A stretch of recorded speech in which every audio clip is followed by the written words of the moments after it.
Hello friends, ভূগোল ভিডিওর আজকের ক্লাসে সবাইকে স্বাগত।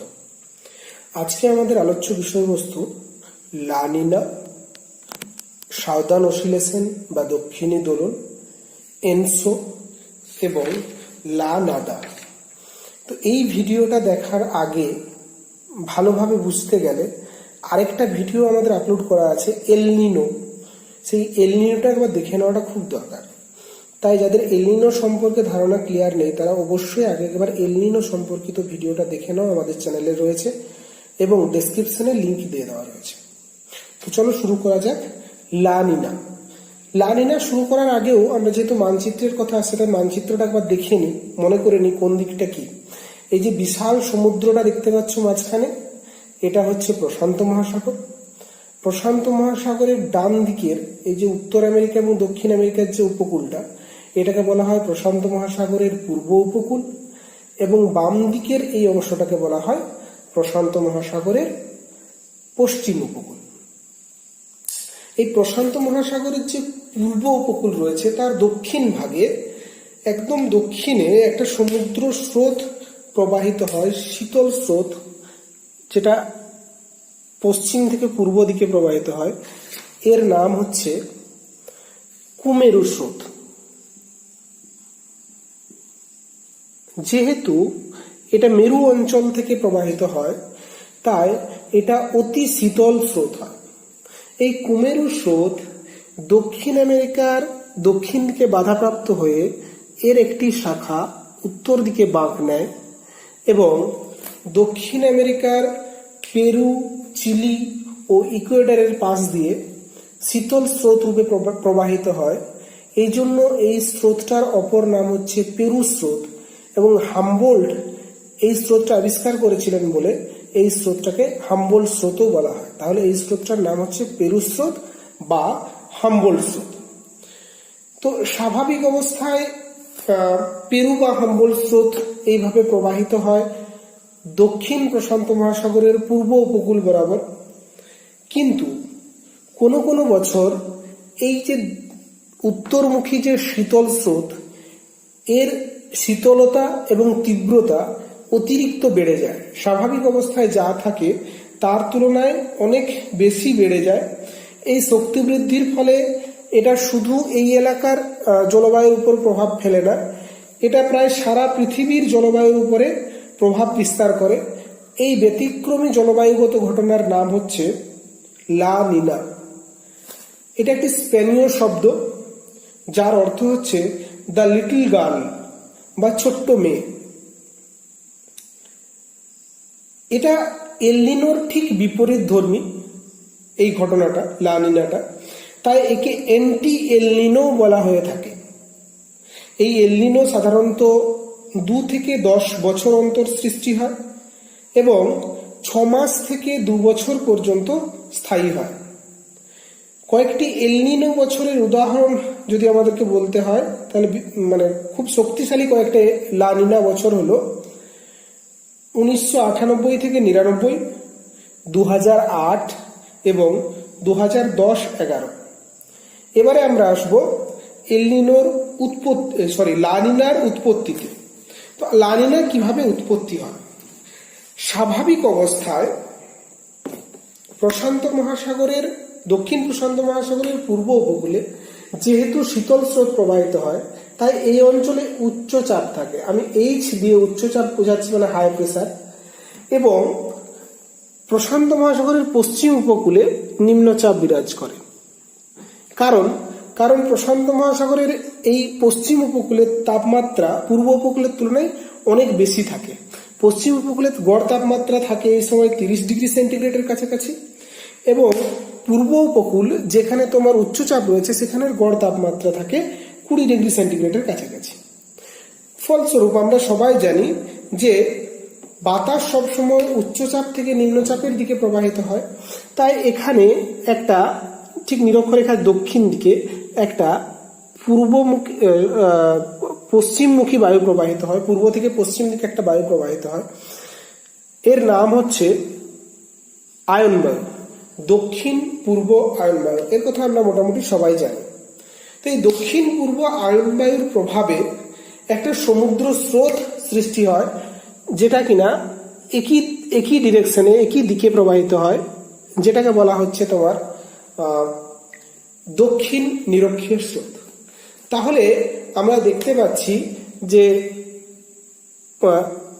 যেখানে তোমার পেরু বা হাম্বোল্ট স্রোত এসে শেষ হয়েছিল, সেখান থেকে আরেকটা সমুদ্র স্রোত শুরু হচ্ছে, যেটা কিনা দক্ষিণ নিরক্ষীয় স্রোত। এই দক্ষিণ নিরক্ষীয় স্রোতের প্রভাবে এই দিককার মানে প্রশান্ত মহাসাগরের পূর্ব উপকূলের সমুদ্রের জল তীব্র গতিতে প্রশান্ত মহাসাগরের পশ্চিম দিকে যায়, ফলে এখানে একটা জলশূন্যতার সৃষ্টি হয়। জলশূন্যতার সৃষ্টি হওয়ার ফলে এই তীব্র শীতল কুমেরু স্রোত থেকে জলপ্রবাহ আরো বেশি করে উত্তর দিকে প্রবাহিত হয়, ফলে এই হাম্বোল্ট স্রোত বা পেরু স্রোতের যা শক্তি ছিল সেই শক্তি বহুগুণ বৃদ্ধি পায় এবং লা নিনা সৃষ্টি করে। এর আরেকটা কারণ রয়েছে লা নিনা সৃষ্টির, সেটা হচ্ছে এই অঞ্চল থেকে যখন জলটা মানে পূর্ব উপকূল থেকে জলটা যখন পশ্চিম দিকে সরে যেতে থাকে, তখন এখানকার সমুদ্রের নিচে যে জলটা রয়েছে, শীতল জলটা, সেটা উপরের দিকে উঠে আসে, যাকে আপ ওয়েলিং বলে। পাশের ছবিতে তোমরা দেখতে পাবে কিভাবে সমুদ্রে ওই গাঢ় নীলটা হচ্ছে শীতল জল এবং তার উপরে যে হালকা নীলটা সেটা অপেক্ষাকৃত কম শীতল জল, এবং মাঝখানে যে লাইনটা সেটাকে বলা হয় থার্মোক্লাইন। ওই অতি শীতল জলটা যখন উপরের দিকে উঠে আসে, সেই ঘটনাটাকে বলা হয় আপওয়েলিং। তো এখানে আপওয়েলিং হওয়ার ফলেও এই অঞ্চলের শীতলতা বৃদ্ধি পায়, আর এই অঞ্চলের শীতলতা বৃদ্ধি পেয়ে এই হাম্বোল্ট বা পেরু স্রোতের শক্তি বৃদ্ধির ঘটনাই হচ্ছে লা নিনা নামে পরিচিত। এবারে আমরা পড়ব লা নিনার প্রভাব। লা নিনা দক্ষিণ প্রশান্ত মহাসাগরের পূর্ব উপকূলে সৃষ্টি হলেও এটা পৃথিবীব্যাপী জলবায়ুকে প্রভাবিত করে। কিভাবে? আমরা প্রথমে পড়ব পূর্ব প্রশান্ত মহাসাগরীয় জলবায়ুর উপর প্রভাব, মানে শুধু দক্ষিণ আমেরিকা মহাদেশ নয়, তার সঙ্গে মধ্য এবং উত্তর আমেরিকা মহাদেশকেও কিভাবে প্রভাবিত করে সেটা আমরা দেখব। এই যে পেরু, চিলি এবং ইকুয়েডর, এই দেখতে পাচ্ছ দক্ষিণ আমেরিকার পশ্চিমের দিকের যে দেশগুলো, এই অঞ্চলে স্বাভাবিকভাবেই কিছু মরু অঞ্চল রয়েছে এবং মরুপ্রায় অঞ্চল রয়েছে। সেখানে উচ্চচাপ আরো বেশি শক্তিশালী হওয়ার জন্য সেখানে তোমার বৃষ্টিপাত একেবারে হয় না, এবং হাম্বোল্ট স্রোতের শক্তি বৃদ্ধির জন্য সেখানে শীতলতা আরো বৃদ্ধি পায়। মানে এক কথায় বলতে গেলে এই দক্ষিণ প্রশান্ত মহাসাগরের পূর্ব উপকূলের দেশগুলোতে বৃষ্টিহীন ও শীতল জলবায়ু বিরাজ করে। সেই সঙ্গে উত্তর আমেরিকা ও মধ্য আমেরিকার এই অঞ্চলগুলো, যেখানে মূলত কানাডা এবং আমেরিকা মহাদেশ, ইউএসএ, এখানে মেক্সিকো বা এই ধরনের দেশগুলো রয়েছে যার পশ্চিম উপকূলটা, এই অঞ্চলেও কিন্তু বৃষ্টিপাত খুব কমে যায়, মানে জলবায়ু শুষ্কতর হয় এবং শীতল হয় লা নিনার প্রভাবে। এবারে আমরা আসি পশ্চিম প্রশান্ত মহাসাগরের জলবায়ুর উপরে, পশ্চিম প্রশান্ত মহাসাগরের জলবায়ুর উপরে লা নিনার প্রভাব। এই দিকটা প্রশান্ত মহাসাগরের এই দিকটা, এখানে পশ্চিম প্রশান্ত মহাসাগরের ও ভারত মহাসাগরে, মূলত পশ্চিম প্রশান্ত মহাসাগর এবং ভারত মহাসাগরে কয়েকটা দেশ, যেমন ইন্দোনেশিয়া, মালয়েশিয়া, ফিলিপিন্স, পূর্ব অস্ট্রেলিয়া, এই সমস্ত অঞ্চলে যে নিম্নচাপটা অলরেডি ছিল তার শক্তি আরো বৃদ্ধি পায়।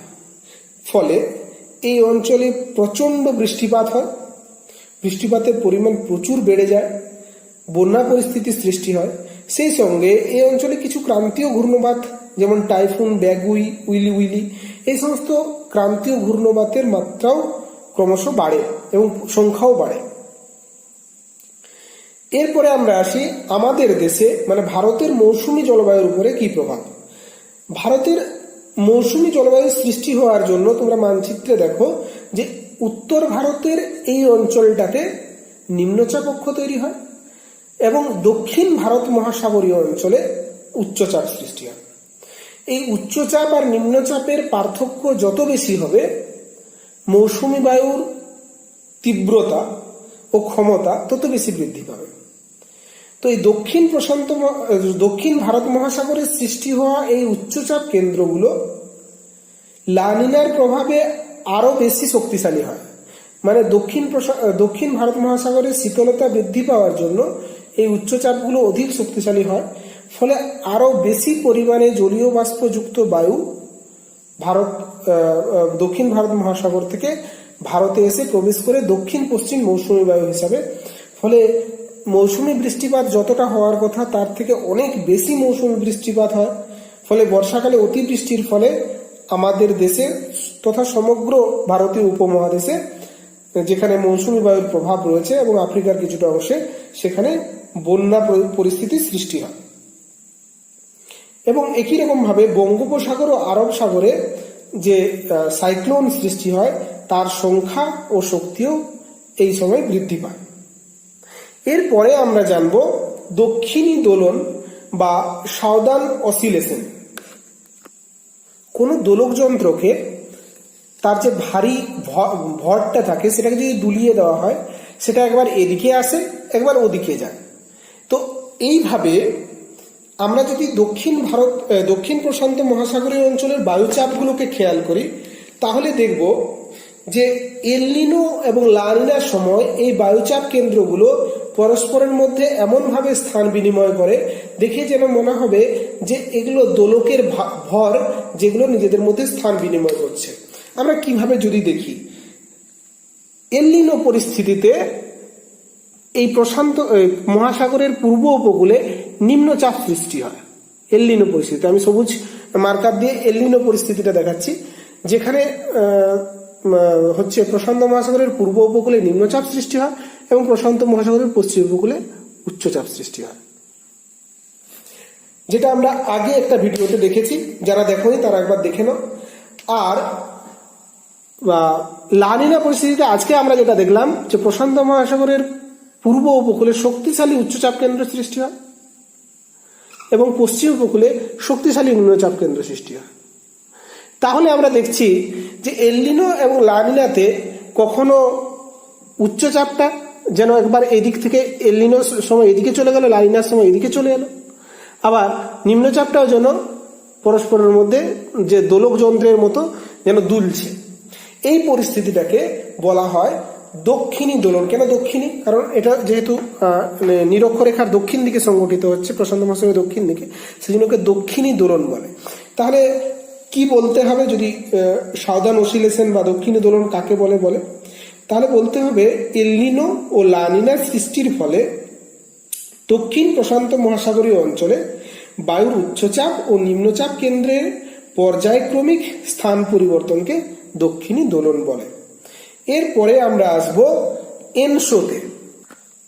তো এনসো শুরু করার আগে একটা সবাইকে বলে দেওয়ার কথা যে যারা এই চ্যানেলটা এখনো সাবস্ক্রাইব করনি তারা অবশ্যই চ্যানেলটা সাবস্ক্রাইব করো। ভিডিওটা ভালো লাগলে অবশ্যই লাইক করবে এবং তোমরা কি বিষয়ে ভিডিও চাও সেটা অবশ্যই কমেন্ট করে জানাবে। তো আমরা এরপরে পড়বো এনসো। এই এনসোটার পুরো কথা হচ্ছে ইএন মানে হচ্ছে এল নিনো আর এসও মানে হচ্ছে সাউদার্ন অসিলেশন। তো এল নিনোর প্রভাবে, শুধুমাত্র এল নিনোর প্রভাবে যে সাউদার্ন অসিলেশন বা দক্ষিণী দোলনটা হয় সেটাকে বলা হয় এনসো। তো কিভাবে হয়? এখানে স্বাভাবিক পরিস্থিতি এবং এল নিনো পরিস্থিতিতে যে বায়ুচাপের অবস্থানের যে পরিবর্তন সেটাকে বলা হয় এনসো। যেমনটি ঘটলো সাউদার্ন অসিলেশনের ক্ষেত্রে, সেক্ষেত্রে লা নিনার ক্ষেত্রে একরকমের বায়ুচাপ ছিল আর এল নিনোর ক্ষেত্রে একরকমের বায়ুচাপ ছিল। সেটা যখন পরস্পরের স্থান পরিবর্তন করছিল সেটাকে যেমন দক্ষিণী দোলন বলছিল, এক্ষেত্রেও তাই ঘটনাটা সেম। এটা হচ্ছে এল নিনো এবং স্বাভাবিক বায়ুর যে চাপ তাদের পারস্পরিক স্থান বিনিময়। আমরা যদি মানচিত্রে সেটাকে দেখাই তাহলে আমরা দেখতে পাবো এল নিনো পরিস্থিতিতে প্রশান্ত মহাসাগরের পূর্ব উপকূলে নিম্নচাপ যেমনটা আগে দেখাচ্ছিলাম এবং পশ্চিম উপকূলে উচ্চচাপ বিরাজ করে। আর স্বাভাবিক অবস্থায় ঠিক উল্টো, প্রশান্ত মহাসাগরের পশ্চিম দিকে হচ্ছে তোমার নিম্নচাপ এবং পূর্ব দিকে উচ্চচাপ বিরাজ করে। এক্ষেত্রেও তোমরা যদি দেখো যে উচ্চচাপ এবং নিম্নচাপ কেন্দ্রগুলো যেন পরস্পরের মধ্যে দোদুল্যমান অবস্থায় রয়েছে, এই ঘটনাটাকে বলা হচ্ছে এনসো। বা এল নিনোর প্রভাবে যে সাউদার্ন অসিলেশনটা সংঘটিত হয় সেটাকে এক কথায় বলে এনসো। এরপরে আরেকটা কথাই রইল বাকি, সেটা হচ্ছে লা নাদা। লা নাদা মানে স্প্যানিশ শব্দ যার অর্থ কোনোটিই নয়, মানে যখন এলিনো হচ্ছে না এবং লানিনাও হচ্ছে না, সম্পূর্ণ স্বাভাবিক অবস্থা বিরাজ করছে, সেই অবস্থাটাকে বলা হয় লা নাদা। ওকে, থ্যাংক ইউ।